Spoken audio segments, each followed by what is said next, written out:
Hi, sweethearts. So, we are back with another reading, and I have created some more tools actually. And I did that before I went and started this reading, this collective reading.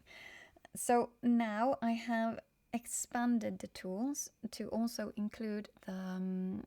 Well, it's not completely finished yet, but they exist to help with drama loops that we talked about in a different collective reading, and also healthy anger. So I'm very happy about that. Today, I have no idea what we're looking into. I've had no real feeling or anything, but when I lit the candle, the match, because the matches that I bought, they were so strange. So I always kind of look how it burns down. And I don't know. The only thing I had was almost slow burn, but I'm not sure if that's like a good or a negative thing. I was just looking at the flame. It's huge, by the way. The flame is really huge, which is a good thing. I was also sitting here thinking if I should. I feel very fired up. I feel very creative, and today is. The reading is timeless, of course, as always. And also the story needs to fit, although the details might differ for this to be your specific collective. But if you felt called to this reading, then quite likely there is a general message here that your soul is dying to hear. Or perhaps you just find me extremely entertaining, in which case, it doesn't matter. Stick around and we shall continue on with this thing. But I was going to mention something else and now I forgot what it was. I was like, but I need to throw out this thing as well. Oh my god, that was hot. Okay, so I don't really know what we're looking into. Of course, this collector will of course be something to do with love, but like you're connected to some sort of love energy, but whether or not the focus will be on that or not is I'm not sure. Oh yeah, that's what I was going to say, because today is the day of so-called creative energy. It is, after all, the 14th of February, which is celebrated. For me, it is the 14th today, but it's celebrated globally as the Day of Love. And I love love. And I love love readings. I mean, that's why I focus on that with the collectives. But I also find love and love reading to be perhaps one of the most helpful categories to look into, because we all want to be loved. We all want to be accepted. And I was watching. It's on YouTube. I think they're called cinema therapy or something like that. It's a therapist and a movie maker, and they comment on different films or series or stuff like that, and they go through certain aspects. Sometimes it's the relationships, sometimes it's like almost like couple therapy, or like now we are looking into this type of relationship or this type of behavior or whatnot, and other times it's different stuff is. But today it was the communication one, and communication is huge. It's usually where when communication in a relationship, romantic or otherwise, truthfully though, give me one sec. When that is not affected negatively, but when that doesn't float sort of like freely, or there is stagnation one way or another, like you're silencing yourself, or you're silencing your truth, or you're just silencing, again, one way or another, the entire truth is not spoken for different reasons. Sometimes you're doing it to protect the other times you're doing it to protect the connection, and also to protect yourself. And there can also be different reasons, but the issue is when when communication and conversation stagnates, that also means that the relationship and its further, not development, but evolution into something even greater than what it was, that also stagnates. And there's also the thing about, communication isn't the same as simply venting or blaming or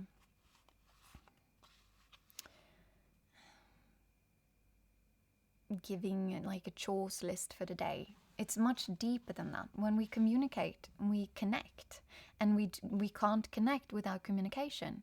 Of course, one could also say that, we communicate with more than just words, and we do. But communication in the form of speaking,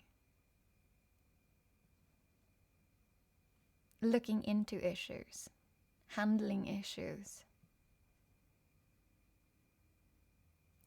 seeing who the other person truthfully is, letting the other person truthfully see who you are. And there was a different thing I really wanted to say, but it keeps slipping my mind whenever I start. What is it? It's, give me 1 sec, okay? No, it'll probably come back. But I feel like it was almost important. My point is, we need to do that. To keep on seeing the other person as not something that just is. Like, we change and we evolve, Joe, hopefully. Otherwise you are purposely keeping yourself stagnated. But we change and we evolve. That's who we are as human beings. And so does our partners in romance. But we don't always notice that. And we don't always notice it with ourselves either. But our lives turn much more rich just in like the everyday moments, when we allow for growth and when we feel safe enough in a dynamic to be completely ourselves, and when we also let the other person be completely themselves. Well, that's kind of where you have where you find rather that good soil to let your flowers bloom. So, this Right Collective. Oh yeah, that's what I was thinking about, if I should also go live today. But I'm not sure. So, this Right Collective. We had the introduction. Now we're going to go for the reading. What's going on in this Right Collective's life? Or like the energy right now? I've already set the intention for this to reach whomever. Of course, all my readings are timeless. I don't remember if I said that. ADHD, hi, that is I. But I've set the intention for this reading to reach those that need it the most. These are far too many. Okay, so we're going to put all of these back. It might be that for this collective there's lots of unsaid things. It would make sense if it had something to do with communication, since I started with that. And everything I say, everything that happens, everything, during a reading has importance to the reading. And it could simply be that, for example, that cinema, psychology, couples therapy, whatever thing show that I like to watch on YouTube. It might, of course, simply be that, for example, that is also something that someone in this Right Collective also vibes with. Or maybe you should be checking them out. They are great.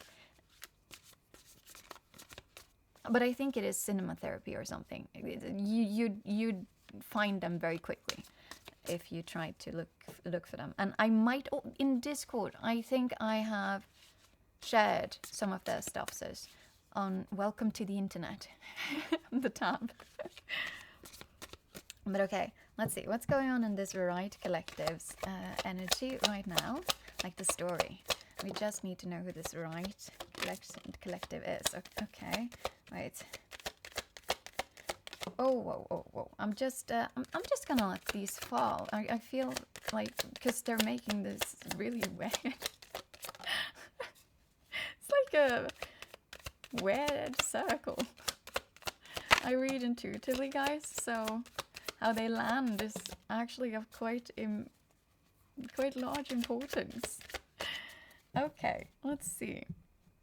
I genuinely do need to look into getting like an extra camera so you guys can see it. It is such an important part of how I read. But okay, give me one sec. So what we have here, firstly and foremost, these cards have literally created a really weird kind of circle. I'd love to show you guys, but the issue is then the camera is going to be all messed up, and then it will be hard to put it back. So, anywho, I'm just going to be turning these around so that I can see what they're saying. Okay, so there were two of these cards turned around on their own, and it was just these two. The first one was this, which is loyal or not. Someone is testing your loyalty. And then, on top of that, this one landed, like so. So, and this is silent understanding. Unspoken understanding creates a deep connection.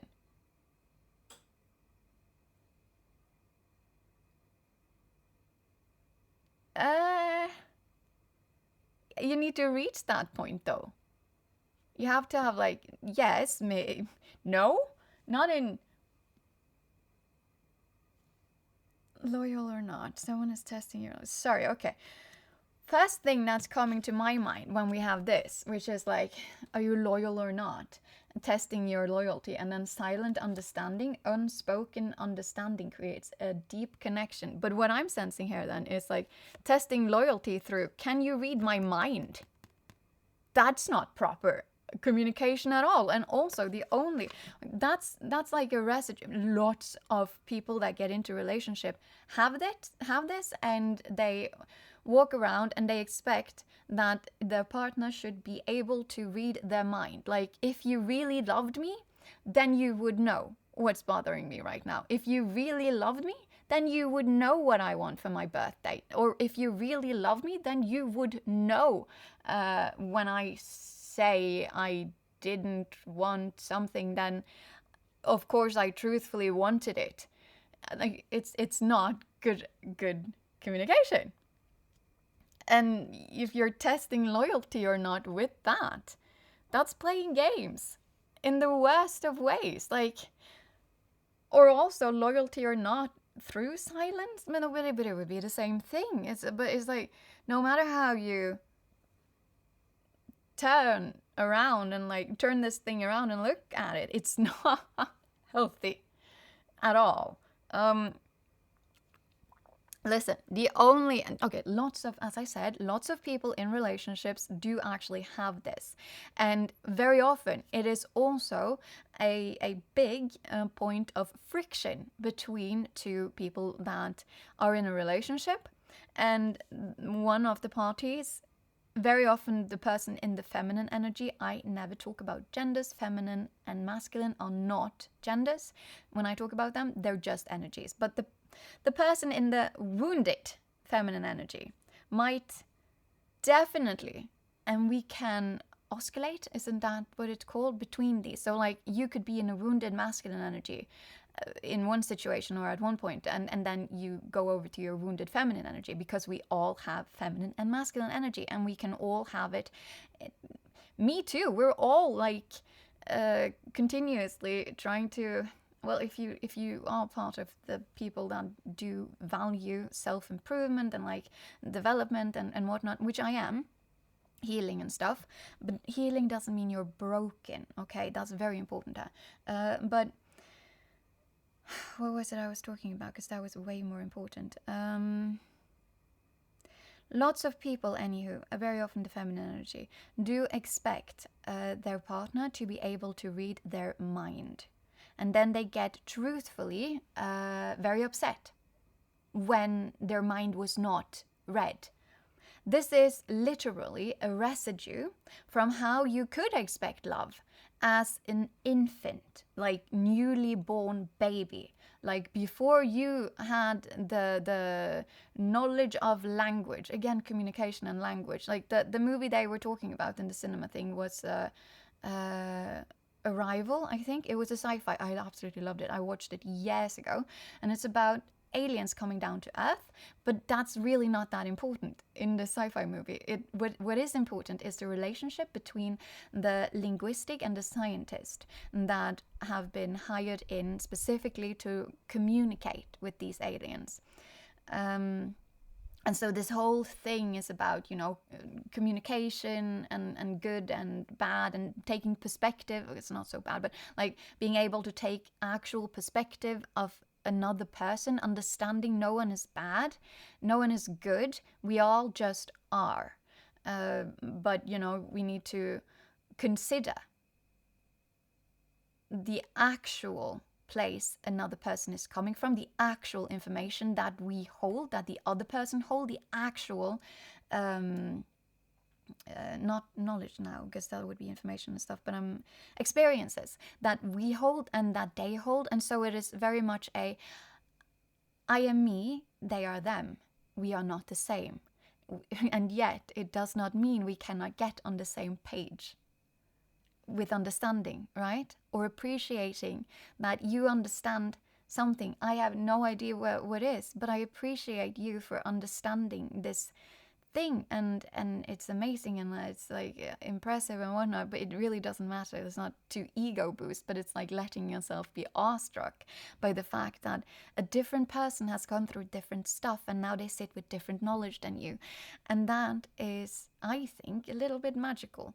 And I love learning about other people and learning what they've been through and what they know, their knowledge, because it gives a sparkle in their eyes. Well, not always when it's about what people have been through, but still. My point is, anywho, back to this, that you can't expect to receive love as an infant would. Firstly, that whole mind reading thing is hard for parents. For the parents of said infant. That's very hard for parents. Yes, you can learn that certain noises and grunts and whatnot is like, this is hunger, this is what, this is not. But then you're also like, but you're still crying. What is this? What is going on? Can't you just like try and use words? Let's try and like fasten this, speed up this whole process of language learning, shall we? Because it's hard. No one is a mind reader. What's going on in your head, what you are feeling, that is not automatically the quote unquote truth of the world and an objective truth and an objective felt whatnot. It is happening inside of you. It doesn't make it less real or valid, but it is not objectively observable. So, because of that, you can't be testing anyone's loyalty through it. If you have a request or a need or whatnot, you need to voice it. And if that request or whatnot, boundaries are not respected after you have voiced it, not had like a quarrel. You shouldn't need to go into a quarrel is usually never needed, ever. I mean, you might have discussions and they might get, passionate, but so like, I don't want to say angry, but like with like the activist voice, So there's passion there, but there's no actual, just because there's passion in one's voice does not mean you start, for example, attacking each other or the other person or the situation even. Oh, well, maybe the situation might, but that's, but you don't start attacking, you don't start screaming. It's just, this is passion. This is fire. What I have right now, passion, fire. If you go up to screaming and shouting and personal attacks, or also just I know if I did this, this would quite likely hurt you, and let me test all of the tools. That's not, having a discussion. That's just childish. I'm sorry, but it is. Anywho, and also, if you've said all of that and it is not being respected, or it doesn't matter. We're sticking with respected. Then it's also still not testing their loyalty or not towards you. It has nothing to do with that. Like, usually if people are, not being able to follow through on your boundaries or your requests or your whatnot, it has nothing to do with you. It has everything to do with them. And it's not whether or not they're loyal to you then. It is, are you guys in energetic alignment? Okay, there's no shaming, there's no blaming. It has nothing to do with that. But then there's also this, what landed as number 2? It was this. Okay, so this one. It says temporary distance. The distance in the relationship is temporary and things may reconnect later. It doesn't really matter. The importance here is that there is distance right now. There is distance, and that might be physical or it might be emotional for this right collective in your love situation. And then what landed was... no, wait. We're not going to do that. First I'm going to be... Because this one is connected to silent... Okay, so temporary distance. But we're just going with distance. Is connected to silent resentment and via unmasking motives. And then we're back with the silent stuff, right? Testing loyalty and stuff through silence. Because there is emotional distance here. For this right collective, right now you have emotional distance with someone. It might be physical as well. And there is silent resentment. What it says here is unexpressed feelings of dissatisfaction are simmering beneath the surface. So there is, you're not talking about it. Instead, you're playing games with their loyalty or not, with all of the stuff that I said. But you would both be doing it. I'm sensing not necessarily. But it doesn't really matter. Because either it is this right collective or you are being sort of, you're receiving this. But this emotional distance and this silent resentment, I'm sensing like with silence treatment and stuff. But it's also simply not addressing the important stuff, the stuff that are simmering beneath the surface. They keep resurfacing, of course, because they would, but you're never truthfully addressing it or working through it.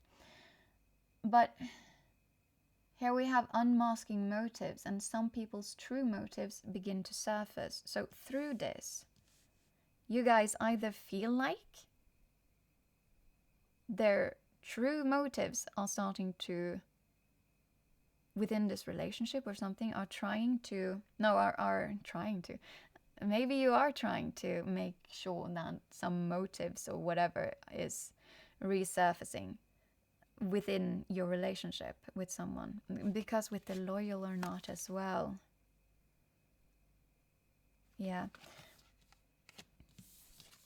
But it is all of the things that I said. It's just that you guys are using it or having it used against you as a weapon, or both. Very often we're talking both, okay? But we also have this one, which is push and pull dynamic. All of this is a circle. So what I'm sensing here is what I started with, the drama loop. This might be something like that, actually. Like, it doesn't have to be a drama loop addiction, as I call it. It's just like your nervous system really craves it, because then your nervous system is used to it. Usually you've grown up a bit more, what's it called? Words today don't want to come to me. Words, la la la, don't come easy to me. This is the only way for me to say I love you. Words don't come easy. Everything is for a reason, but I'm thinking it's the words don't come easy part for this thing. Because there's something about like the silence and whatnot. This is insane. But this one actually came out as it was placed in the circle upside down.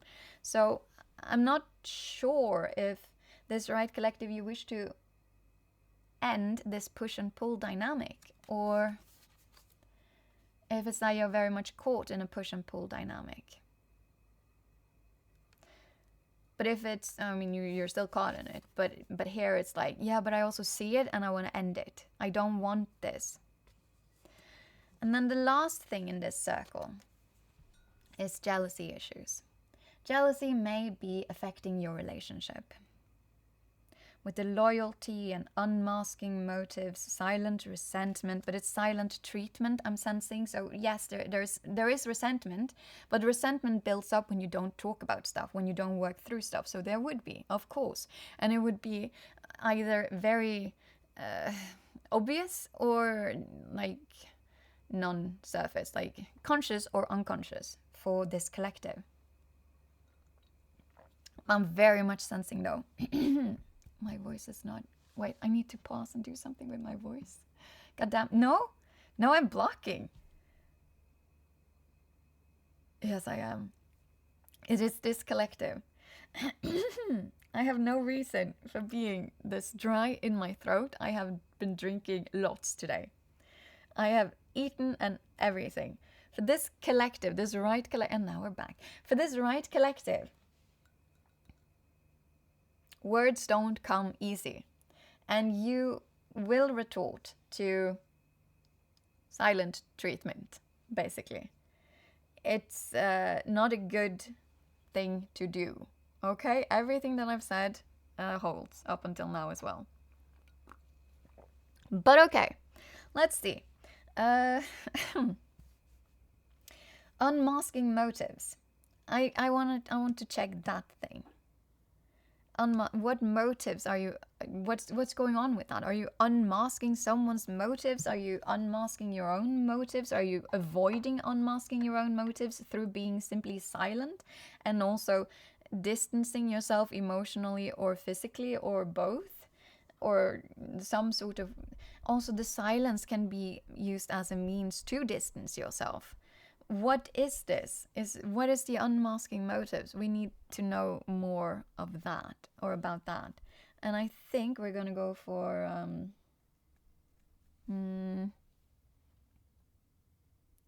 which one's to come now? Because there's that one and this one. No, I really want that one. Okay, so we're using the singles and relationship oracle one. Let's just check. Unmasking motives. That's what we want to look into very specifically. What's going on with that? For this right collective. Whoa. Okay. What is this? Addiction. This jumped far off. Addiction. You are either obsessed with someone or struggle with addiction. And it says, get help. We're all actually addicted to something at every point. I'm just gonna say that. There is no shame with addictions. Addictions are extremely human. I personally assign to what's his name? Doctor. There are different individuals as well, of course, but I very much align with this specific psychotherapist. I'm not sure if he is a licensed therapist, but he is a psychologist something. It doesn't really matter. Dr. Gabor Mate, I think his name is. I'm very bad with names, but I think it's him. I align with that one, his version, which is we have addictions, yes, but they are there for a reason. They help us cope with something. And I actually have this written down because I was talking about this with someone not that long ago. I have tools for this as well, actually, with addictions. But anyways, addictions help us cope with bad feelings, or what I like to call a trauma wound. So we have trauma, right? That's when something happens to us, and it doesn't have to be the worst of the worst to be like trauma. We're just going to be stating that straight off the bat. But it's something that affects you, like, and it leaves like a dent or a wound. And this wound needs to be cleansed out and be allowed to heal. But what we very often do instead is, for example, let's say that we grew up and we felt like we were not worthy of unconditional love. For example, let's say that because of different things, and then it leaves like a wound there. But we try to fix that with what I usually call fast food means. So they deliver very quick relief, but not long lasting, and it feels good short term, but it doesn't do good long term. That would be an addiction. Scrolling your phone could be an addiction. But again, very, very, very important. The addiction still does something good. Short term, it helps you numb the pain. It helps you feel, I wanted to say, a little bit more balanced or a little bit more healed, or relief. It makes you feel some sort of relief from this wound. The very uncomfortable thing is that to truthfully fix this, you do need to cleanse out the wound, pour some alcohol into it, and figure out which long-term solutions would actually help. And you do that by figuring out, firstly, what is this wound? What is it that this addiction is helping me with? How is this addiction good for me? Because I wouldn't be doing it if I wasn't gaining anything from it. I wouldn't be doing it either. And what you gain is positive. And it feels good. It feels like relief. And once you figure out the essence of that wound, of what it is. Oh, there's lots of snow, so snow is like falling down. But once you figure out the essence of this wound, you also figure out what it is that you're actually craving. Because the addiction and what you're addicted to, that's not what you actually are craving.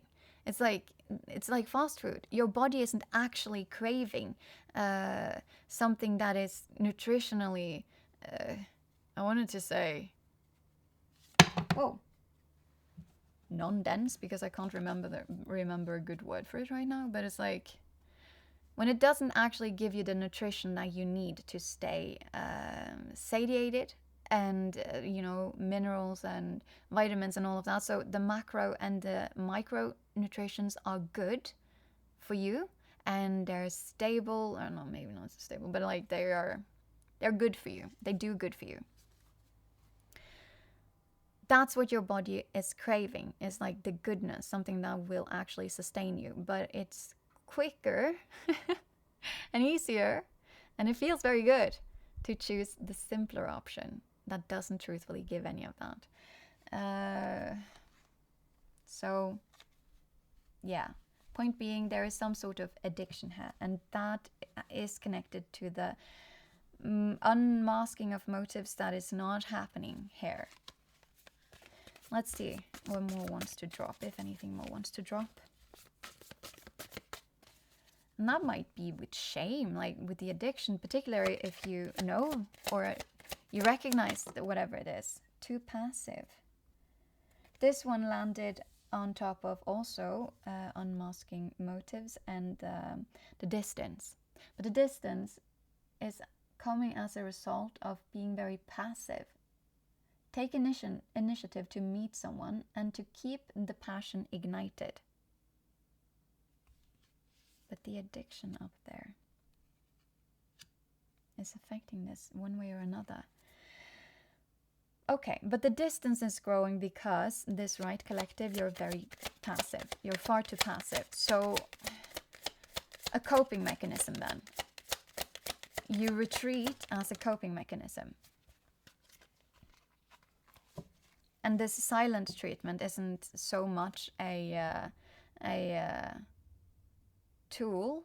Well, I mean, everything I've said is still stands by all means, but this silent treatment, it is something that you've learned to do when you feel overwhelmed. You just retreat.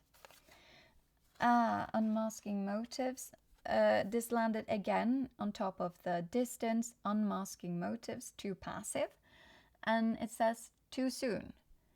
You get too serious too soon. Get to know each other before committing fully. So when you feel overwhelmed, that's what I said before I flipped this. You're overwhelmed by potential commitment with the addiction again. Because I'm sorry, but like the addiction came from this one. Okay, with fair loneliness. This one is on top of the distance thing again, like emotionally or physically, and then also on top of too passive, but not too soon. I mean, it was straight next to it though, but the way that it was almost like forming a crossroads. It was really cute, but it did. Too passive is a crossroad with too soon. The things that I said about like you seem to retreat when you get overwhelmed. But then it also had too passive, and then the other crossroad was fear of loneliness. You stay in bad relationships because you are lonely. Be okay being with yourself. I do have collectives where there are third parties involved. So this might be one of those, but meaning like it's a crossroads, it's like a choice right now. Situation thing, you need to make a choice, but you're very passive and you're not doing it. But it could also be this, that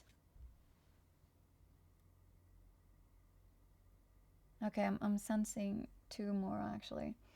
The number two then for this right collective, all of this could be number two could be that you are in a relationship that you are staying in because you fear being alone. But when you're unmasking motives, you're seeing that you got too serious too soon in this. It's just that now you fear leaving this connection, even though you categorize it as, wait. It's just that now you fear being lonely instead. So it's still overwhelmed, but you're keeping yourself passive in this one then. And then it's also still connected to addiction. But then the silent treatment, or like you going silent and passive, is part of your coping mechanism with not actually dealing with the situation. That's also possible. But I was sensing a third one. It's just that one disappeared for me. What was that? I wasn't as dramatic at all. So we're sticking with these two then, I suppose. But if it comes up again, then like in my head and my mind, then we'll do that and I'll revisit it. Let's see, is there anything more? Oh God, okay, so we had one that flipped all the way up with silent resentment, like the silent treatment thing, and then right beneath the addiction, I'm gonna show you.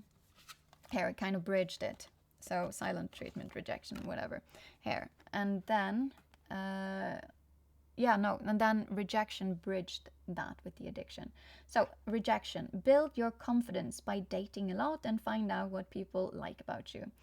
No, it's more of the, when we have fair loneliness and we have rejection and we have silent treatment and push and pull and too soon and jealousy issues and all of that, then it's most likely simply that. It's fear of rejection.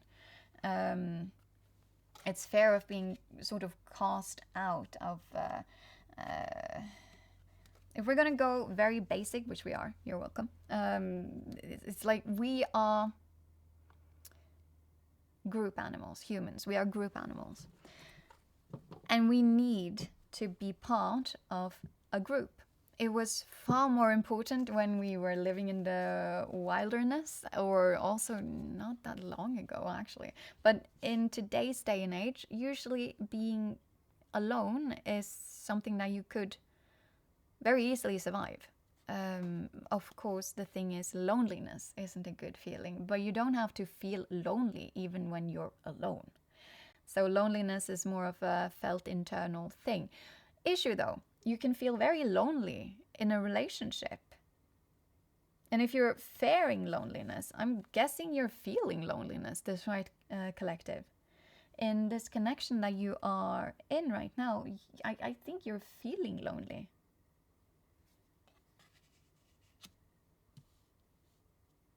No matter if it's like only a singular situation or if it's like a third party situation.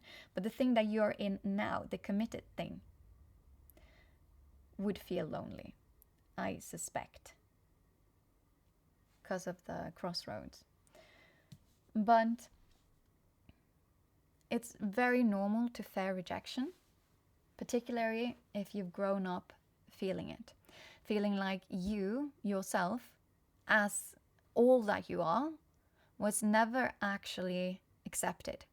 And so if you were to showcase yourself as all that you are, you felt very rejected, and now you fear being rejected on those same grounds, even today. But instead of facing rejection, like the chance of having to face rejection, you do... It's the addiction I'm looking at. It's this one. You would rather seek the comfort in the devil you know. Like something that you're... I'm not sure, but it's like something that is more of a fast food solution. This doesn't have to be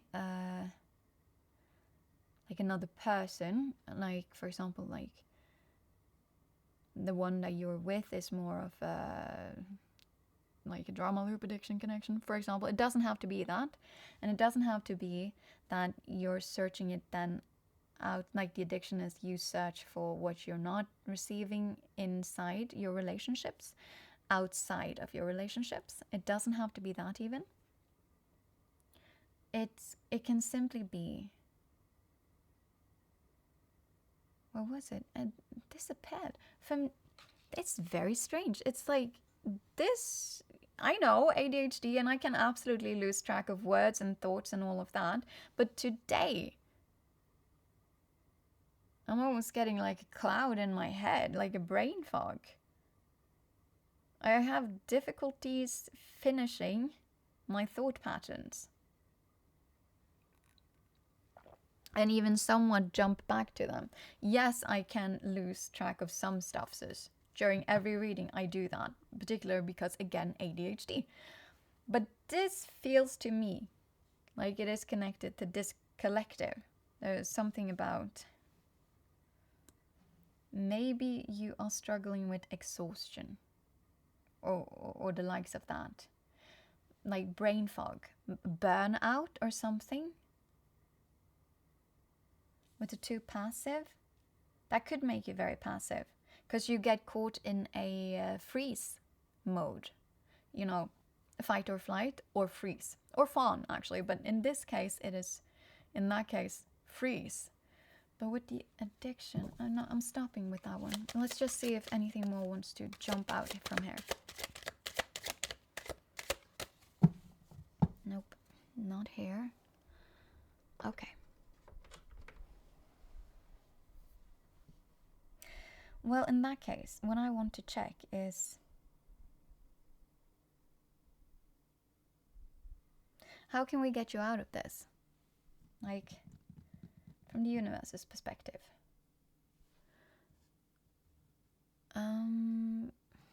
Because right now, you're kind of stuck. Of course, action would be true, but... would be helpful. Also simply speaking up, because you're not doing that right now, would probably be what you need most of all. But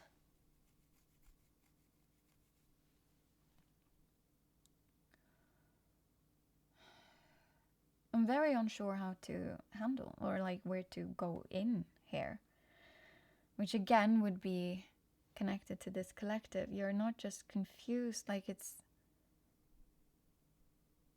you can't even see the options. You don't really know where to hang your focus onto,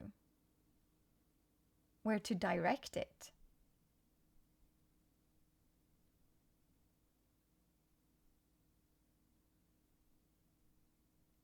And I'm just looking at the addiction. You'd rather than this way of being in an everyday life would almost certainly put you in autopilot, but going into autopilot when you're in this as well will keep you in autopilot, particularly if you never snap out of it. And so if this is what this collective is in, which it is, but it would be very easy for you, because I'm just looking at this constantly, the addiction. It would be very easy for you to simply continue on with whatever it is that just keeps you going. That's not what I wanted to say, but that's what came out. But it would be very easy for you to keep yourself in those loops, even when they are unhealthy, even when you know they are unhealthy, but you just stay there because it's so hard to concentrate. Like, it's so hard for me right now to think clearly, and that makes no sense, because honestly, I've even eaten okay today. I feel, at least I've had good sustenance, like food, healthy. It was great, and it tasted wonderful as well. So please help me out here. We need to help out this collective, make a course, not a course of course, but I mean like a course correction thing, because we need to try and get you guys out of this, because this was very uncomfortable. I can't even think a little bit. Please help us make a plan here, almost step by step. That would be extremely nice. Okay, let's see. What should we be reaching out for? Okay, you know what? We're gonna go for these.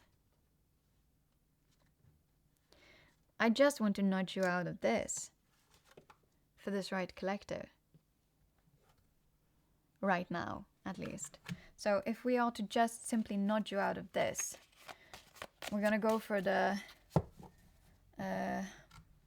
these. I don't remember what they're called right now. I don't remember anything right now. My brain is not working right now. Damn it. Which is okay. It's not that comfortable though at all, so it's not actually okay. But I was trying to be positive, you know. If you don't acknowledge when things are not, no, when if you don't acknowledge when things are less than, you know, amazing, then that's toxic positivity. They were talking about it as well today on the cinema therapy thing, whatever. And I was like, yes, speak. Okay, let's see though. Almost step by step. What is this? 3 of Wands. Landed on top of fear of loneliness. And this is get your butt into action, basically. Yeah, but that's not very step by step, is it? Okay, step 1, get your butt into action. Literally landed on top of a fear of loneliness, which is no matter if you have, if this is one of those collectives where there are third parties involved, or if this is just a mono connection, then this is connected to the main connection, you know, with the crossroads. And then we had Three of Wands. This is when you have started a new journey. Or like preparing for a new journey. I can't remember anything right now. And it differs. For me, it is when there's like this new journey. Look at this. We have, and there we have this one. For me, that looks like a tiny little passport that this little skeleton bird has in its mouth. And then we have these skulls and their flowers that are blooming up, but they're still very young, so it hasn't like turned into its full potential, sort of. So that's what I mean with you're starting a new journey. I want to say you need to get the prep work done, but you're kind of also done, like with this bird and their tiny passport. I'll read it, of course, but this bird with their tiny passport, kind of, for me, this is you being ready to just flap your wings and fly, but then you would also truthfully have done most of the planning work, or like whatever. You don't need to plan anymore, you just need to fly, is what I'm sensing. And stop then with all of the fear of this loneliness and whatnot. It says literally you're staying in a bad relationship because you are lonely. You'll not ever be less lonely in a bad relationship, so you'll feel more lonely, and it will add up. I told you guys I was going to read these things as well, so we're going to do that. I also need a step-by-step plan today, because honestly, my brain isn't working. What is this? Okay, let's see. It's like it's so slow. It got so slow. My brain is never slow. Okay. So, Three of Wands. A dynamic arcana, active and positive, that encourages improvement and virtue through an explosion of energy. Okay, whatever. There's a reason why I'm reading it as well. So, yeah, through an explosion of vital energy. The Three of Wands guides us towards new undertakings. Yeah, okay, I'm ready. Oh, I'm ready. Yeah, this is for you. This is not a Freudian slip of the tongue. This is a collective slip of the tongue. So, okay, you're ready. Towards new undertakings. The beginning of new occasions, and also new relationships that could lead to further business or affections, if reversed, which it is not. So we're not even going to read that. The advice of the dead. In this moment, you do not require the help of anyone. Proceed with energy towards your new creation. If you did, this brain fog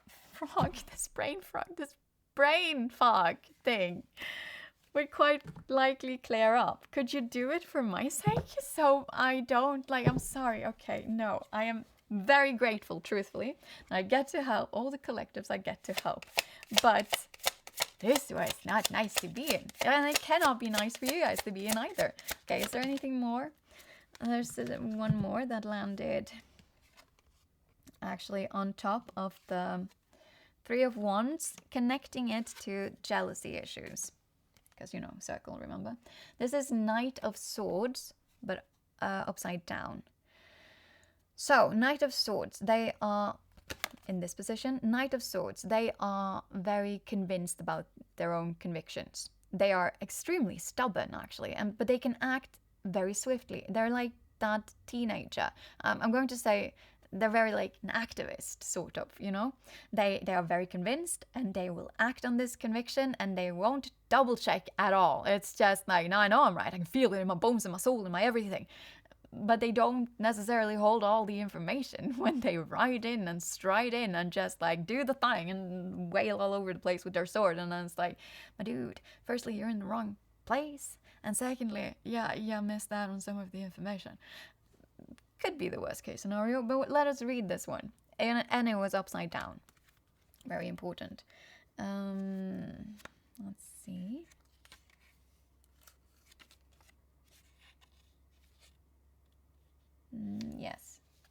of Swords. I'm gonna hold him upside down, but also look at this. This is so cool. I saw a magician that could do that once. He had like a show and he could put swords down his throat. It was really cool. But then this dude has that going for him, and he has some yellow lovely flowers, and he has a proud steed. You can't see it, but this proud steed even has some cool skull tattoos engraved, I suspect, into its skull. Really cute. Oh no! Falling all over the place. Okay. Like so. Let's read it. So the Knight. Remember, this is upside down though. The Knight of Swords is an active arcana, just as the Three of Wands was. Authoritative and totally the master of himself. Yeah, the issue is you haven't felt that. And there's something with jealousy issues that connects it with like this sticking in a situation that you know is bad for you, as it is at least the situation. So like changes might be needed. And then also remaining passive. But there's something with the jealousy issues in this. So the Knight of Swords is an active arcana, authoritative, and totally the master of himself. He is able to overcome both physical limits and those of his thoughts. Yeah, you are not really there in your head right now, because you're lacking this. Ready to fight and to accept any challenge or argument. In taking action, however, he manifests his limits, which are connected to an excessive impetuosity, whatever that is, and if reversed, can become inertia, anger, or destructive rebellion. Okay, so you still have all of this then. In this deck, it says, yeah, you have all of that, but you're doing it slightly weirdly. You're stubborn. Completely convinced about your own perception then, and whatnot, with the jealousy issues. Oh, okay, yes. But this does connect with the Three of Wands. I sensed it a tiny bit here, so this might be the case for some of you guys at least. This might be also the connection that you have. That is, if you were to make changes to this connection, either by, making changes to the connection but upholding the connection, or deciding to not uphold the connection and then, making the change of moving away from the connection, well, then this could also be, for some of you guys at least, that connection, the person that you are connected to.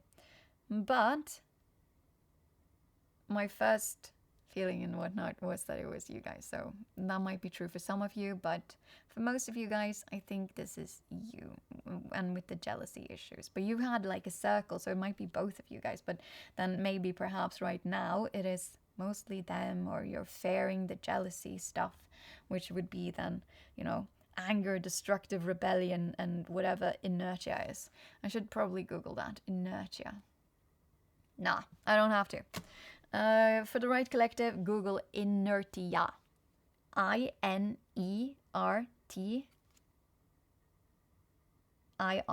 No, A-I-A. Yes. Truth. So, let's see if there's anything more that's coming out here. This right collective. Okay.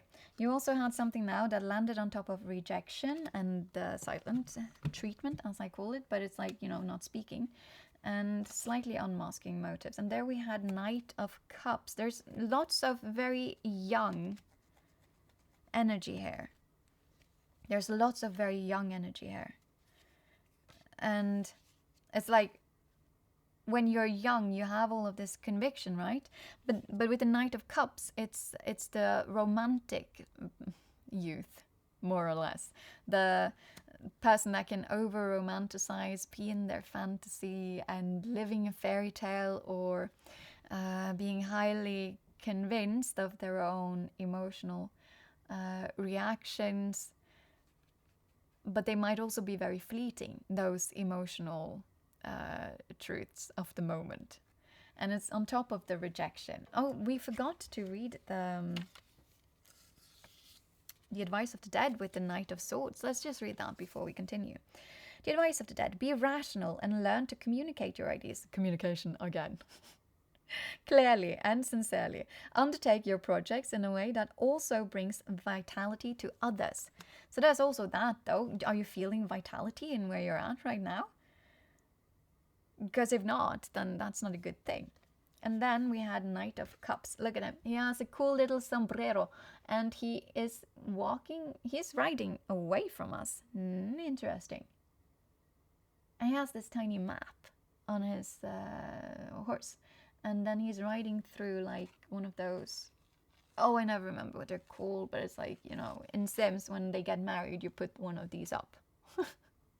I never remember what it's called, though. I always do, at least, or did when I was playing it. And it wouldn't be a proper Sims wedding if you don't put up one of these. And anyone who's ever played that game will agree with me. Agree, please. But okay, let's see, though. Knight of Cups. I just need to find it here. Nope, it's not the ones we're talking about. Blah, blah, blah. Pentacles, almost. Okay, so in this book, the cups came first. Truth. Knight. This is also upside down. So let's just read it. We have reached a goal. Whoa! Look at that. It's the thing. Okay, we have reached a goal and the end of an experience that will leave us richer and independent. The Knight of Chalices. Yeah, Chalices cups, therefore represents a conquest, but he is also an intermediary, the messenger of good news or an invitation to challenges and initiatives to be taken on with strength and will, if upside down. He could be transformed into a liar or an enchanter. Well, enchantments aren't that bad and stuff like that, but it's like playing with fire is what's coming to my mind, but it's not what I mean. It's more tricks and delusions, but not necessarily the... No, I'll stop with that. Smoke and mirrors and stuff like that.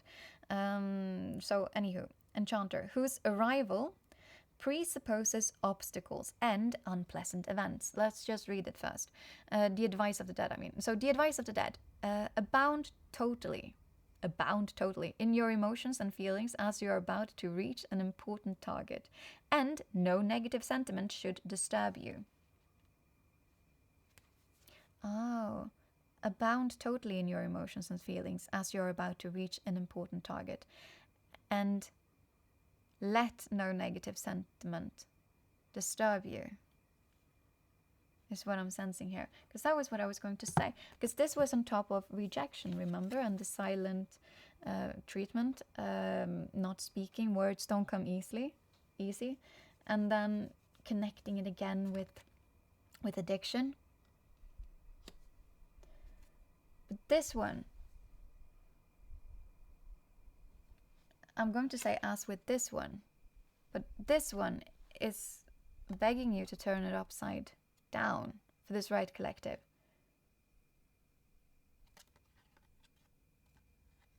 Because right now, as you're afraid of rejection,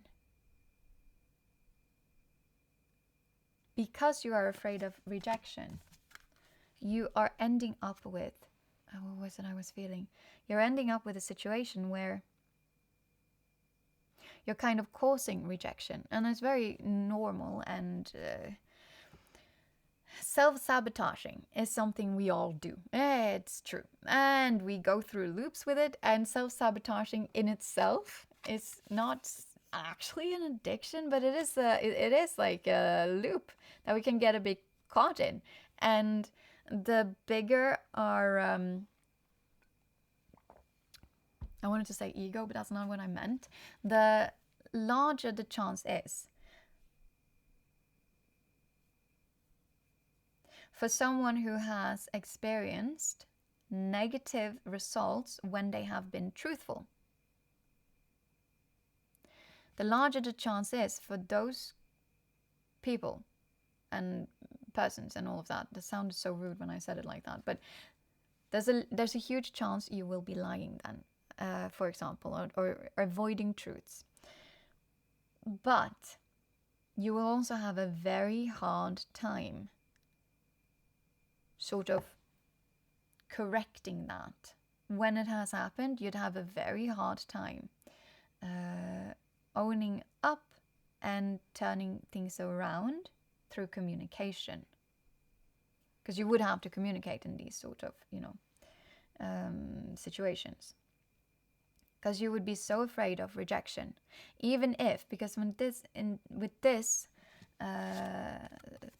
silent and all of that, there is already either, as we talked about, there exists already distance, either emotionally or physically or both. But you keep on building on top of that, adding to it, sort of, with the non-actions, non-spoken words that are happening in this right collective's energy right now, or a situation like you where you're actually at. But it's actually causing the rejection, or quite likely at least it would be. And it's not just in this case, you'd be experiencing this with other people or like have a history of it, but also quite likely situations that are not even connected to love. But things just get very, very much put under the loop when it comes to love connections, our shadows. And there's nothing wrong with having shadows. We have them and then we work on them and then we, become a little bit more in sync with ourselves and our own truth, which is gorgeous, which is great. But right now, you are so close to some sort of finish line, but you are stopping that finish line because you are afraid of rejection. And instead, choosing this like silent approach. Yeah, just go back, because this is, it's connected to the tree that I was talking about, right? But this isn't, you don't have to be stuck here. But you're going to have to face your fear of rejection to not be stuck here anymore. And by doing that, you're literally going to have to walk into the situation that you fear rejection in. And doing so is actually going to help you with this, either the loop that you're caught up in, or some sort of feeling of an addiction or an actual addiction or whatnot. But this is directly connected to that, the fear of rejection. And then also this, not facing it now, will be directly connected to upholding it. But then if you were to face it now, it would be directly connected to healing it. Whatever this addiction is. I mean, we talked about it, so... Oh, we got one more card. I just want to see, because I'm almost done with this deck. Oh, whoa, you can't have all of these. They just fell out lots of cards. That's usually, for me, that's just like, okay, that's chaos. Let's just get this card. This card was the first one. 5 of Swords, upside down. And this was fear of loneliness, and this was on top of fear of loneliness, which is why you stay in bad situations. And then also on top of the card that was like go 3 of Wands. Let me find it. For some reason I want to reread what 3 of Wands told you to do. So let's just do that. So yeah, so 3 of Wands told you to do, and then we'll go to 5 of Swords. The advice was, in this moment, you do not require the help of anyone. Proceed with energy towards your new creation, whatever that is. And then I'm going to go straight to 5 of Swords, because that connected, or it's blocked it. I feel like it almost blocked it. Let's see. Swords, 5. Okay, it is upside down though. A great inner conflict is affecting us and makes us feel humiliated. Oh no. Fleeing or fighting seems to us to be the only ways to deal with the situation. It will only be through acquiring a new point of view and following the flow of the battle that we will manage to undermine this negative destiny, improving ourselves and exiting the crisis strengthened and enriched. This doesn't even... The advice part of this is the upside down for this one. So, I'll showcase the card here. In this one you have these two, and they have like all of these swords launched at them, and it is like super swiftly and whatnot. Of course, the swords are the head. This is conflict that doesn't benefit anyone, usually in any tarot deck. But you kind of uphold it because, sort of. It's what's coming to mind is a different deck. I'll showcase it because it really showcased it for me, at least.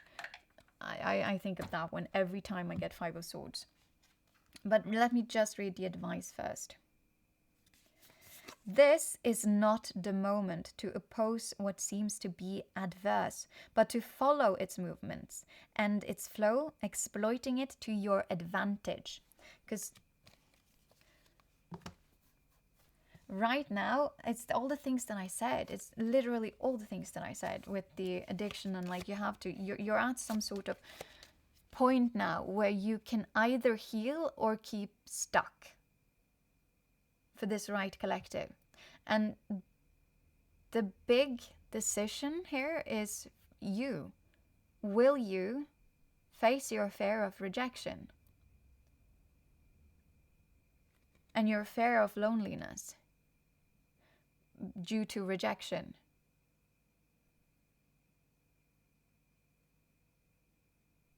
And make some movement in your energy, that's one thing, and your situation, and therefore your happiness. But also, truthfully, your healing journey. Not that there's anything wrong with you, but we all go through, most of us. Like, if you're here because you're actually one of those that enjoy and value self-improvement and healing. You already know that. I don't mean you're broken. I just need to find this. I have this cat deck. It is absolutely gorgeous. Like, truthfully, so gorgeous. And it has the saddest death card. I cried the first time I saw it. So sad. Oh, death card. I'm probably talking about that too for a reason, but it's here we have it. The death card is, you know, radical change. It's like the revolution is setting in, kind of. But it's not as the tower. It's not like it's just crumbling. It's more, to me, it's more you have to take some sort of action. A revolution doesn't just happen. Okay, I'm sorry, but it doesn't. To have a revolution. But you also have some sort of control then. You're fighting for what you believe in, and you have something that you believe in and that is worth fighting for, instead of just existing in the midst and mist of nothing. I'm very much with the brain fog, you know. But here we have 5 of Sky, and it's so sad. It's so sad. Look at that. I'm not sure if you can see it properly, and I can't take it too close, but look at this cat. He is so afraid. And then all of these are stray cats, all of them. They live here, right? And they're like, oh no, this is our place, and you're not part of our little team and group. We don't know you. So we're afraid of you, and because we're afraid of you, conflict has arisen. It's fear of the unknown. Everything I say is for a reason, but it's fear of the unknown. So that is not the energy to be in right now. If you wish to grasp this gift that is being given to you right now, in this moment. And it's not like this possibility is never going to come back around, but it's not going to just sit here.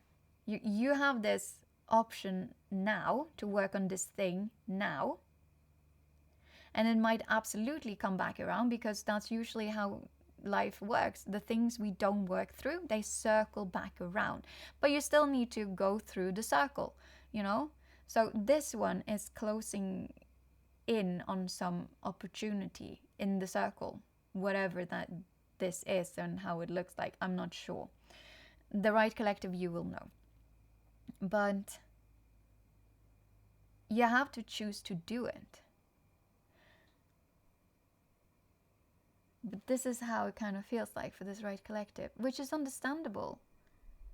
Because this little cat is like a hairless cat, and it's him against all of the other cats. That's how it feels like. It's not the truth, though. But the thing is, and it's been said different places here, you don't need to rely on anyone but yourself. There's no need to fear being, I'm so sorry, but just being you.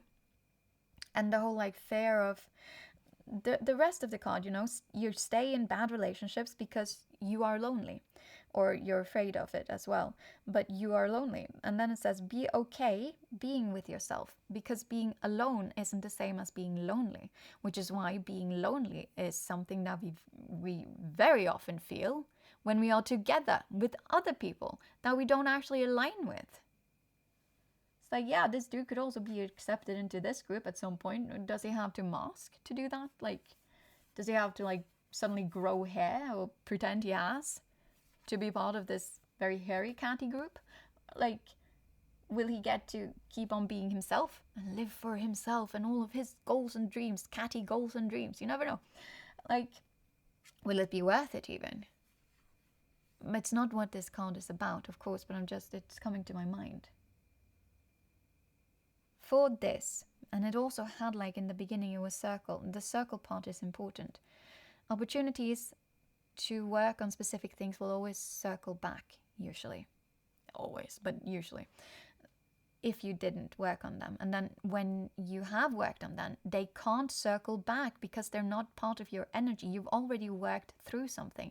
Once you work through something, yes, there might be like a next level sort of thing, but it won't be the same thing. And you won't reach the next level to work on whatever it is until you worked on the first level, because that's not possible.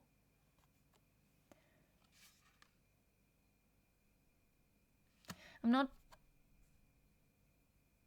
sure if this is super helpful for this collective, because what it's literally saying is that right now you can choose to work on something that is going to be massively helpful for you for the rest of your life, with the addiction I'm thinking about. And I'm not sure what the addiction is, and it's not really that important what it is, because as I said, we can all be addicted to simply our phones. Who isn't? Like, not a lot of people could truthfully say that they are not addicted to scrolling or whatnot. Right now, you don't know what my addiction is right now? Like my biggest one, and this is just what I can see, I'm gonna mention one. That is YouTube. I have YouTube right now. YouTube is helping me tons. Music at times also. But anything can be an addiction. But the point is, we use that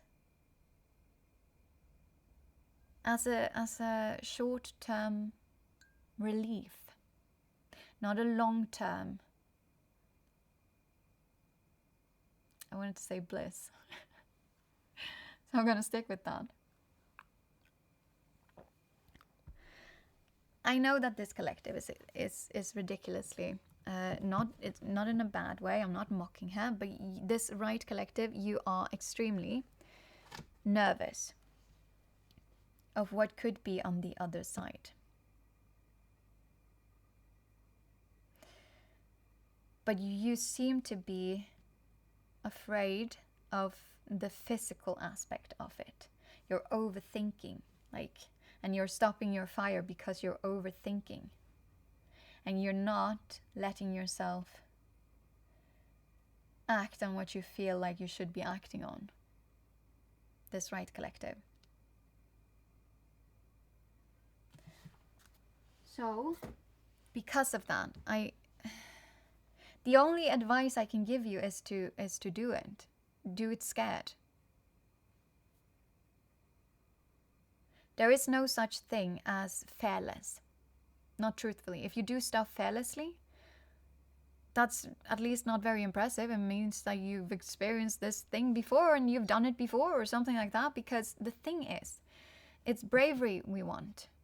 And to be brave is to do things while being scared. And if it's something you've never done before, if it's a situation where you have bad experiences, and it doesn't have, it could be a specific person or just a specific situation that you have now generalized down, like this is how it's going to go, this is how it'll be. Firstly, you have to know it's projection. You don't know how things will go because they haven't gone like that yet. Like you haven't done the thing. And so to know how something will go, that's not a thing anyone, because there's like I read tarot cards, I read energies. Everything that I say resonates because you've thought, or you felt the feeling, or you've been suppressing it, but it's been there, right? Even I can't put down cards of exactly how things would go. What I could do is I could put down cards and be like, most likely based on the energy as it is here and now, we're looking at this sort of thing that could be the way that whatever it is goes down. That's not certainty. That's not certainty. That's very important. What you need to perhaps normalize is that brave is bigger than fearless. And brave has more practical value even than fearlessness. Oh, we might be fearless if we know exactly how things are going to go down based on, whatever. We've collected all the information. You will never be able to collect enough information. We've experienced it so many times. You will never have experienced this situation until you've experienced this situation. And you will only know how it went when it went, when it went down. You can't know beforehand. You can make estimations and you might be correct and you might not be. It very much depends on which energies you've even aligned yourself with.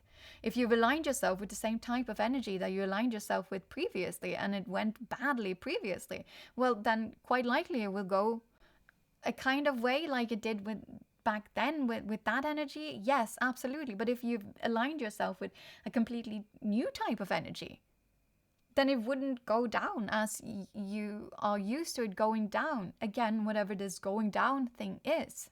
For this right collective, you can't know unless you've already done it. But if you've already gone through it, and again, it says you stay in bad relationships because you fear being alone.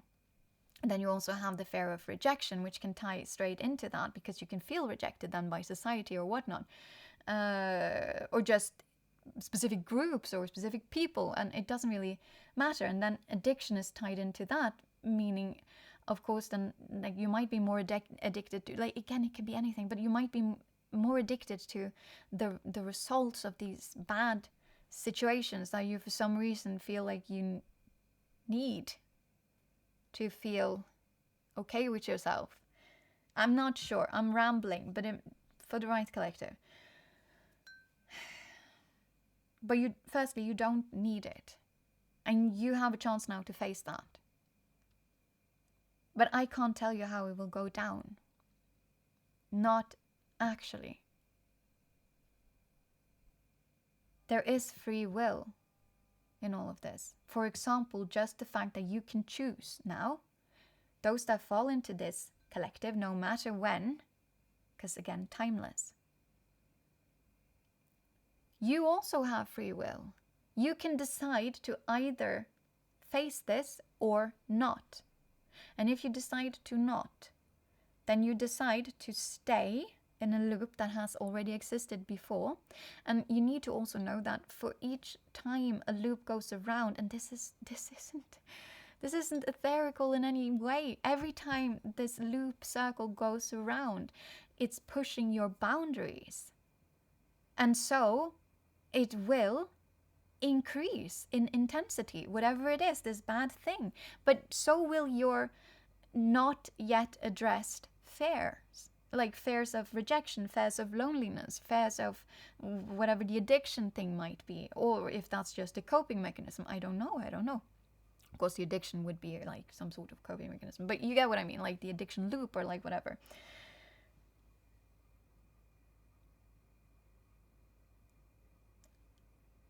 I have never said anything like this before, so I'm also sensing for this right collective, this is kind of what you feel like you need to continue on. It's more, okay, but how do I know how things will end up? I can't know. You cannot know. It is not possible. Your advice, though, is to like carry on, like do the thing. Active choice, no autopilot. Get out of this, because this is not good. And you're stuck in this because of this. This is mental exhaustion. You have to be so exhausted. What would happen if you simply leaned into this situation? Your mental exhaustion would go down immensely. If you simply leaned into this radical acceptance of yourself, radical acceptance of the fact that you fear rejection, and you are leaning on some sort of addiction and some sort of silent treatment, not judging it, but just leaning in on it and accepting that that's a thing. Because of that, I am now at a point in some sort of story, situation, energy, whatever this is, where I can either cross the finish line, do the thing, follow my intuition and my emotions, whatever that is.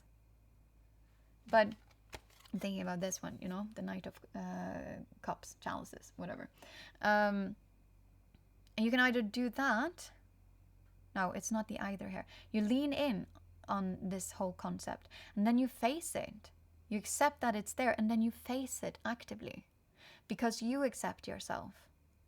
It doesn't really matter what anyone else thinks. And then rejection also doesn't really matter. You won't have to lean on other people or addicted to other people's opinions. I'm feeling that one too for some reason.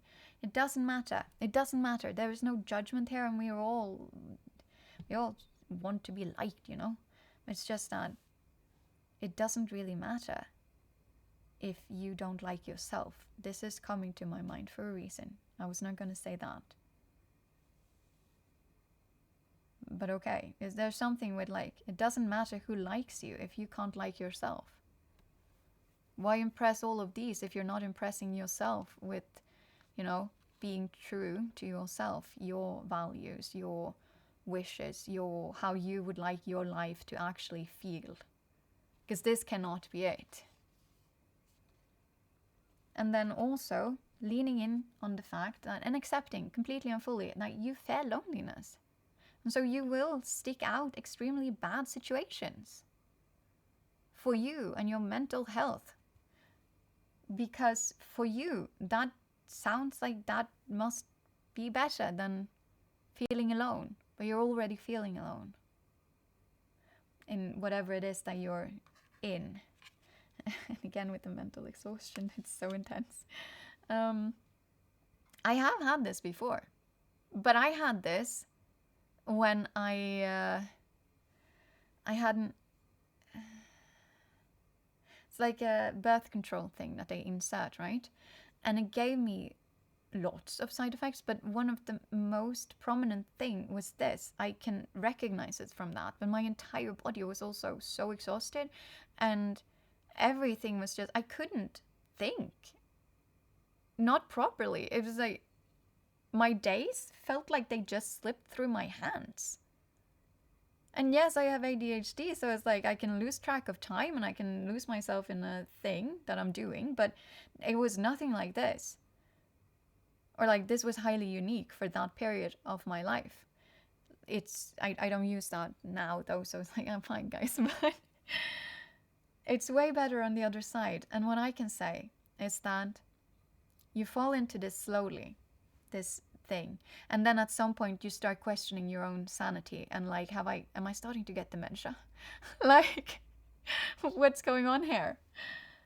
Is my brain not working anymore? It was horrible.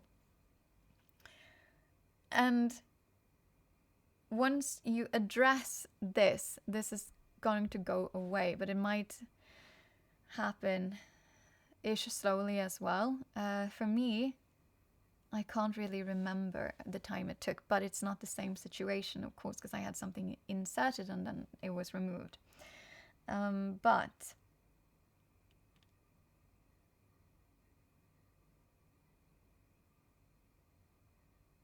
I want to check what's on the other side for you. Okay? I can't check how this will go down. I'm very much sensing it. I can't check that. Perhaps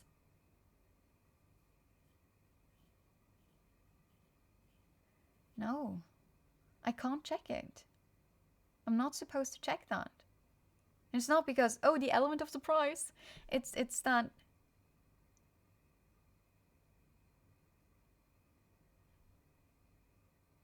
this is part of your learning experience for this right collective. It is to face that thing that is kind of stopping you now from the fear of rejection and the fear of loneliness. That is now stopping you from moving into a new and exciting era of your life. Well, it might be area, maybe it is moving, maybe it has to do with moving into like a new area, or like it doesn't have to be physically moving from houses. It could also be like moving into a new area job wise or anything like that. But this is love though, so perhaps a new chapter in what love could be for this right collective. So I just want to get a couple of these cards for you guys, okay?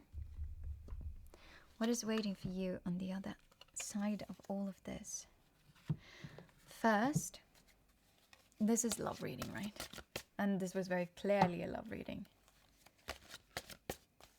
It doesn't matter if, like we talked about it earlier on, some of my collectors are tied to two people, some are not, but it doesn't really matter with this one if it's about, you know, being tied to several and whatnot, because perhaps on the other end of all of this, you meet someone completely new.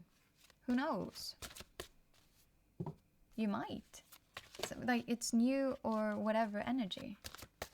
But for this right collective, those that we have been reading and talking with and whatnot, what could they be expecting? What should they be? Like, what can they expect on the other end of all of this? Should they choose to face all of this and actually act? You know, walk the walk, do the thing. You got a 4-leaf clover. That's my personal lucky symbol thing right now. And it landed on top of too soon. There was lots of other stuff too, but it was like too soon. It was the other branch. So like you're acting very passive. There's either distance emotionally or physically, and then the too soon, and then, you know, unmasking, like words don't communicate, all of that. But this one is good fortune. If you then choose to walk away from, you stay in bad relationships because you are lonely, be okay with being yourself, no matter how that looks. You know, again, I am not here saying you need to break up with anyone. I am here to say that you need to address this thing. But, well, advising you to do so anyways. But it's saying that if you were to then challenge all of this, the thing of the branch, you will find good fortune. You have this right now. You have the 4-leaf clover right now. If you act, I wanted to say if you act now, because of where you're at in like this circle of now you're at a point where you can heal this thing that you're containing in your shadow. You have a 4-leaf clover. This is also a sudden burst of luck, or like a sudden moment of very good luck. A benefit you didn't expect. A benefit that you didn't expect. So interpersonally, that could be benefit of doubt. No, I'm not sure. But anyway, it landed there. I want to read it. We're not going to get too many cards. I'm just going to check if there's like any other of these that I want to. Nope, you got the 4-leaf clover. From now on, we're not going to be getting lots of cards now, by the way. It's just some tiny bits of like, you could be getting this on the other end. This was number 39. So almost at the very end, actually. There. Good fortune. So, luck is smiling on you. That's amazing. You may soon be preparing the rewards of what you've sown. But you sow it by facing this thing now.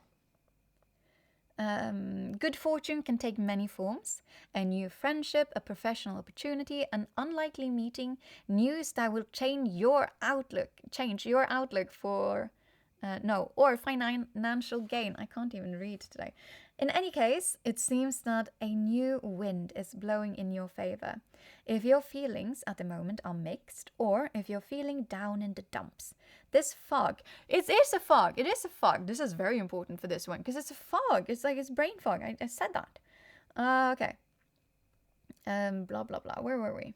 If your feelings at the moment are mixed, or if you're feeling down in the dumps, this fog could soon lift thanks to a new ray of sunshine in your life. That's amazing. Sometimes a little thing changes everything. A piece of news brightens our spirits. Yeah, whatever. So, I'm sorry. I really can't do it today. It's like, I do this all the time. I'm not sure why I'm even saying sorry.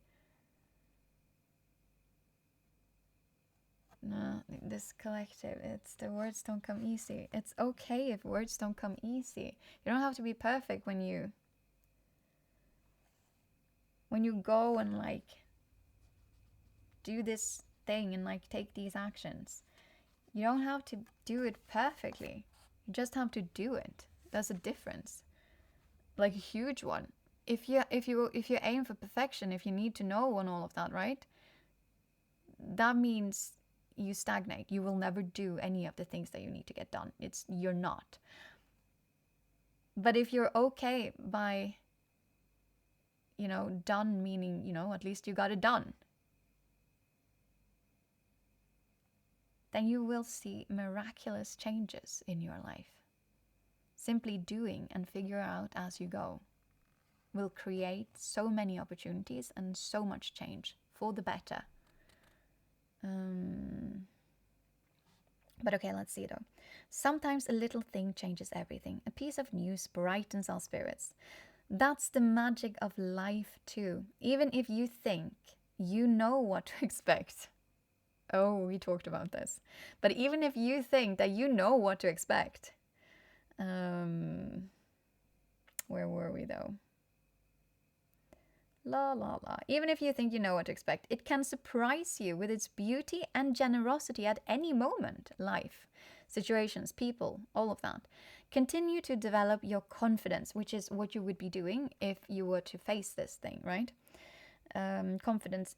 Continue to develop your confidence in it, and you may be surprised at what it will place in your path. But that's also improving confidence in yourself, in life, in the universe actually being on your side and not against you. Life being on your side, not against you. Life wanting to bring you all the joys and blessings and whatnot that you so desire. But there is nothing that we run faster away from yeah, it's a quote. I'm quoting someone, but I can't remember whom. Us humans, we will run as fast as we can away from happiness, away from the things that, might bring us real long lasting. It's the instead of a hamburger, you choose the long lasting nutritional whatever sort of thing, the thing we talked about way back when in this one, in this reading. And we can do that because it seems intimidating. It feels intimidating. It's just that there are plenty of reasons, but the main thing would be that we have to face something with ourselves, and it would feel uncomfortable, or maybe it would take some time. I'm not sure. Like I'm thinking about the food analogy again. Like it's quicker to just call up a hamburger than to make a very nutritional home-cooked meal. It's easier, it's quicker, and it's not necessarily, though, at least, as smart for your long-term health and solutions and whatnot. But, okay, let's continue here. Continue to develop blah blah blah confidence. You are currently on the design of a lucky star. Happiness, success, or a happy coincidence could punctuate your day, but in a good way, or take shape very soon. Inspiration, a long-awaited declaration, a beautiful encounter, a ball full of surprises. Good fortune sets the pace of Jane Austen's novels. Yeah, because it's the Jane Austen deck, right? That is beautiful. Now I also want to see this. What can this right collective expect on the other end of this if they were to face all of this? I mean, you have good fortune already. It's like things won't go down as you think it will, most likely. Boundaries. Oh my god, this one here. Boundaries. Love may challenge your boundaries, protect them. This ended up straight on top of Knight of Swords. So between the jealousies and the card with the fear of loneliness and, move away from it. Fear of loneliness is keeping you in bad situations, relationships. Boundaries came out. So you're going to learn boundaries, healthy boundaries, because it came out like this as well. Love may challenge your boundaries, protect them. You're going to be working with the jealousies issues too then, or perhaps if it was because we talked about it, it could be the person you're connected to that also has this. And I'm sensing it. It could also be jealousy towards you, which would be highly unhealthy if there's also that dynamic or that element in the dynamic. Like if it's partners are not jealous on each other. If you're connected to someone, and I don't really care if it's romantic or if it's like family or if it's friendships, you're not jealous on each other. You don't envy their success. That is so unhealthy. I don't know why I feel called to say that, but with the boundaries there as well. That is extremely unhealthy because firstly, those that you have in your life, the attitude they have towards your successes is directly affecting the amount of success you will be experiencing in life. And so if they are jealous, that's like wounded feminine energy. Again, we all have feminine and masculine energy, but it is a wounded feminine energy because it's like, oh, you got this amazing thing and I feel left out now. I really want that. I really deserve that too. But it's okay to feel like, oh my God, that is so amazing. I wish that was part of my life too and my personal life story too. But it's normal, it's human to feel that, but it is the fact that you can actually feel that via desire, which would be, I want that too, but my version, of course, something that fits with me, and something that makes sense to how I am, how I live, how I operate, like me, something that makes sense in my story.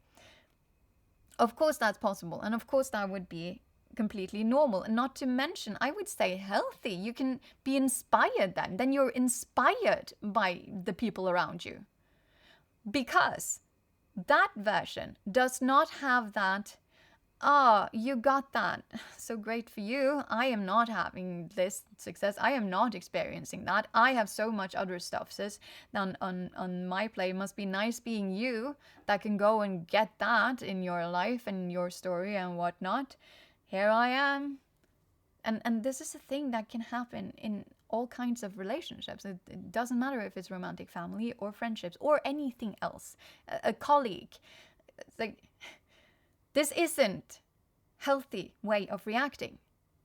Because then you're also, with the jealousy of someone, then you are also actually wishing it away from the other person, because you are truthfully feeling, you got this, I want it, so I wish I had it. But then you wish you had it instead of this other person.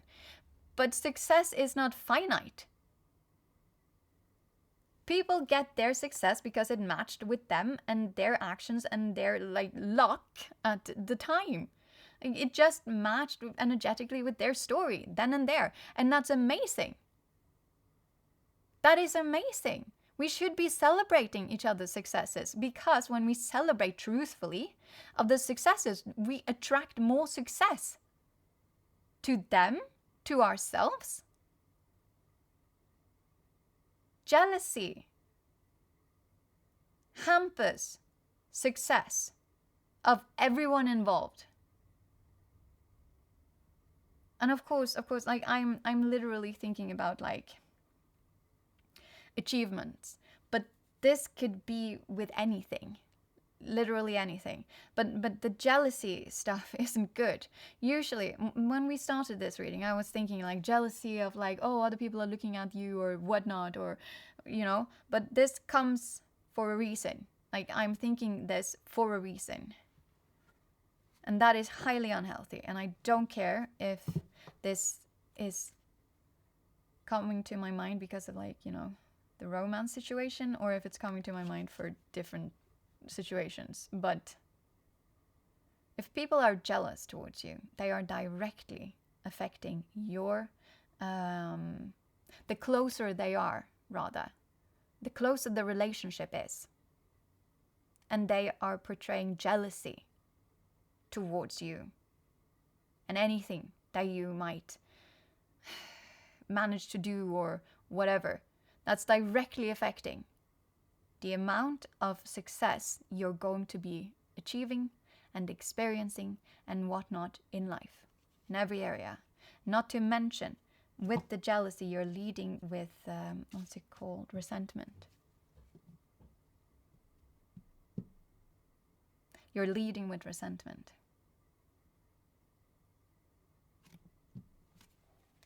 That's not good.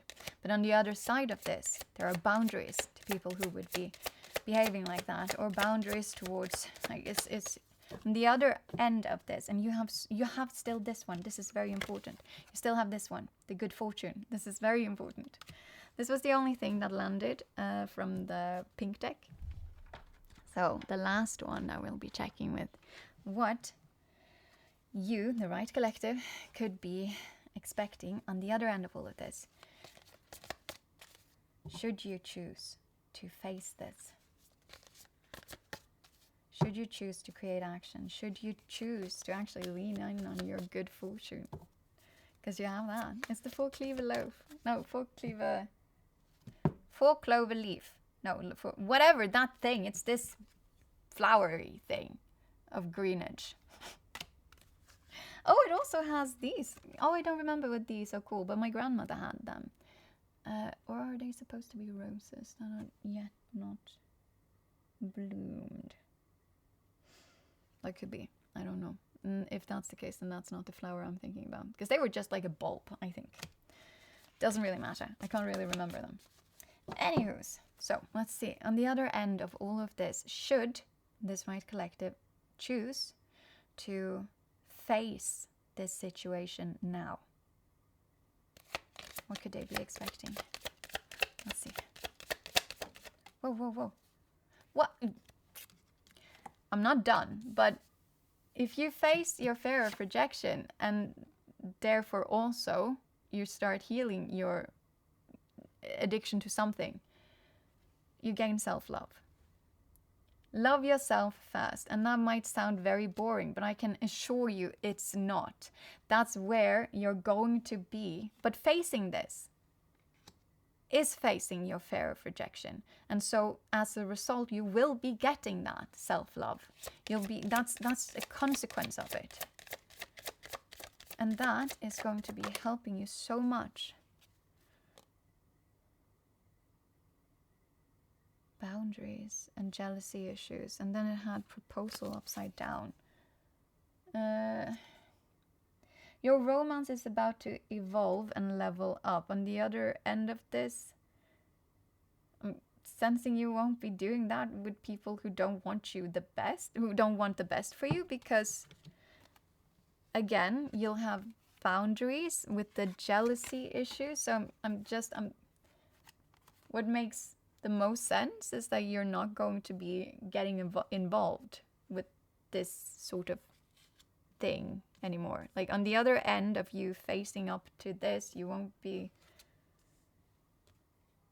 ending up in long-term stuff, sis. Yeah, I'm gonna go for that. That's what I'm sensing though, which is a good thing. Wait. Like so. Let's see. Whoa, whoa, whoa, whoa. This also landed upside down and too passive. Love language, because none of them are supposed to be landing upside down. So we're reading them. They are turning themselves around. Love language, gift giving. Tokens of reciprocity hold cherished memories.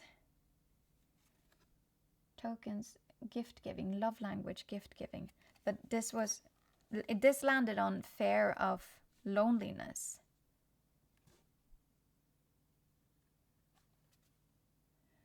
And upside down. So I'm also sensing that you won't be giving too much of yourself. But all of this is then stemming from the like self-love part here. Because you start loving yourself and you're facing your fear of rejection and being all like, you know what? People that can't, like with the jealousy issues, people that don't want the best for me, I don't really care if you guys don't want to be part of my life because you're just bringing me misery and whatnot. Anywho, so because I love myself so much, and you learn that through facing this and then facing this situation, you know, you won't be overgiving anymore. And you will have put up boundaries through all of this. And it is the boundaries that leads to the self-love, but you're not going to be connecting yourself to something like this anymore. Like in a long term with the proposal card, you're not going to be doing this anymore. But this is like all of the things that you will be gaining. I was hoping like, but maybe it's because you guys fear loneliness and you guys fear, what if I'm alone on the other end of this? What if I end up just me?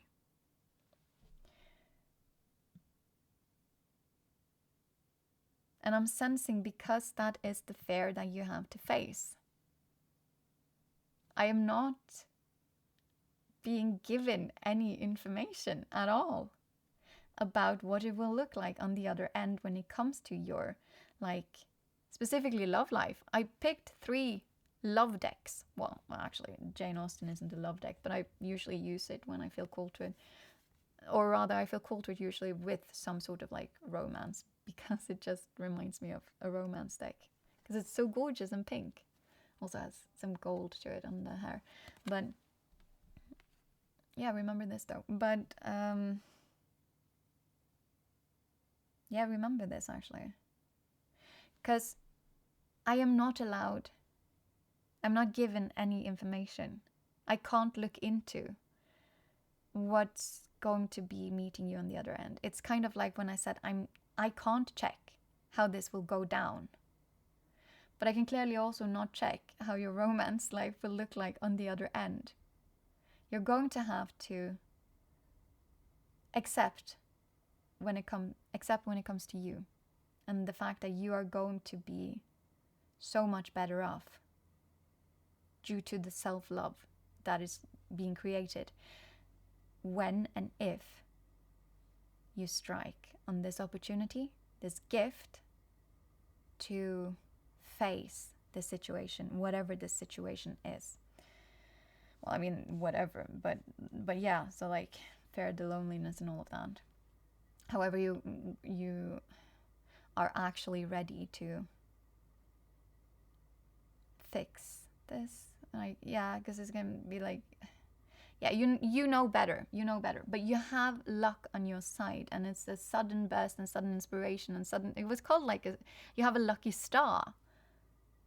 A lucky star. That's like having a northern star. Keep on following it. But this one will not be here forever. But that's because, things loop back around. Yes, but right now it's looped to the point where you can do something. And if you wish to heal this something, as it is now at least, then you need to do it around now. Time is of the essence. I don't know a time frame though. I'm going to have to say that. Like, I have no idea what the time frame is, but I'm sensing this, right? Collective might feel that themselves or have like an inkling, maybe, I don't know. But it doesn't matter how your love life is going to look like on the other end of this. I can assure you it will be better, so much better. You won't be in this cloud. And I can assure you that because firstly you have this, you have the 4-leaf clover. But it's also the self-love. And you can only receive the love that you are capable of giving to yourself. Right now, you don't do that with boundaries. You also don't do that because when you feel overwhelmed, you cope by distancing yourself. But also distancing yourself and deep diving more into some sort of coping mechanism. But the distancing could be that as well. You would know. It's going to be great. But I don't know the details. You're going to have to trust yourself. You're going to have to trust that you love yourself enough. You're going to have to trust that you are competent and capable, because you are. Of course you are. You're going to have to trust that you are strong enough. And most importantly, you're going to have to trust that you're brave enough. So, I'm getting this visual image. You should tuck this 4-leaf clover down in your, I'm seeing like this knight putting down as like 4-leaf clover in like a pocket that does not exist because you don't have that, but like down in the armor, right? So like heading out and doing the thing. But I also want to say that in this one, although, upside down, but this is, it was connected to the whole, like, you're setting boundaries so you would never end up in a long-term thing, like with the proposal. It didn't say marriage, but it did say proposal. So that's long-term, right? Investment and whatnot. Your romance is about to evolve and level up, which it didn't in this. There was no evolving, there was no leveling up. You're never going to be aligning yourself with that anymore because you love yourself too much after you've done this. After going through this. But with the armor, like, this is like the Scottish Highland person, so he's also armored up, I suppose, as a Scottish person. I don't know, probably not. This is from fantasy, no, like romance novel inspired at least. Cover art. But there's the kilt. That's the kilt. And so my point was that you could armor up without closing off. It's more of the knowing that things might be uncomfortable, but being okay with that. It's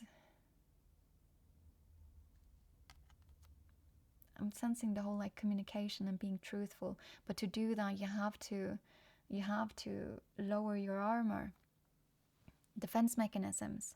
You have to be just truthful. But no, for this right collective, we're finishing this up now. For this right collective, the main point is, no matter how it feels like right now, you have luck on your side in this moment. So should you take action now, at least for this right collective, and you will know because the story fit, although the details might vary slightly, but you will still know that the story resonates with you. You have this 4-leaf clover and a lucky star. You have luck on your side right now. So things would work out. I just can't tell you exactly how. I can simply say they would and they will if you choose to act. Okay, that was your reading for today. So, all of the ordinary stuff says like and comment, and if you engage with me here or on Discord or any other places, me picking up on your energy is highly likely, and you're going to be more picked up here. So yeah, have a lovely rest of your day or evening or morning or whenever this is finding you, and until next time.